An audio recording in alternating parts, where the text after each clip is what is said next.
থেকে 15 বছর জেল খেটে দেশে ফেরার পর এয়ারপোর্টে এসে নিজের স্ত্রীকে পরপুরুষের সাথে ঘনিষ্ঠভাবে দাঁড়িয়ে থাকতে দেখে হৃদয়টা আমার সেই মুহূর্তেই ভেঙে গিয়েছিল। নির্দোষ হয়েও দীর্ঘ 15টা বছর অন্ধকার মনন গুহায় নানান হিংস্র জানোয়ারদের মাঝে কাটিয়ে দেওয়া কতটা না কষ্টসাধ্য ব্যাপার সেটা আমার চেয়ে বেশি হয়তো কেউ উপলব্ধি করতে পারবে না। এই 15 বছর হাজার চেষ্টা করেও নিজের পরিবারের সাথে কোনো যোগাযোগ রাখতে পারিনি। বলতে গেলে তেমন কোনো মাধ্যমই ছিল না আমার হাতে। প্রত্যেকটা দিন কেটেছে মরণ যন্ত্রণার সমতুল্য। বেঁচে থাকার আস্থায় হারিয়ে ফেলেছিলাম আমি।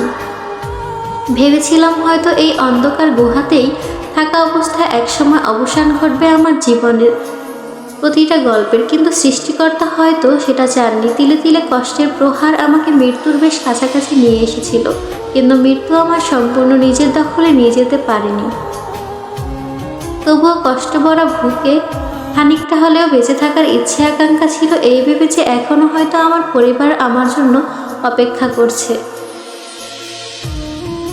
আমার ভালোবাসার মানুষ অর্থাৎ আমার স্ত্রী হয়তো কষ্টের তীব্র স্রোতের অতল গভীরে তলিয়ে গিয়েও প্রতিনিয়ত আমার অপেক্ষাতে প্রহরগুলো অশ্রুসিক্ত নয়নে আকাশে জ্বলজ্বল করতে থাকা তারাগুলোর মতো গুলছে।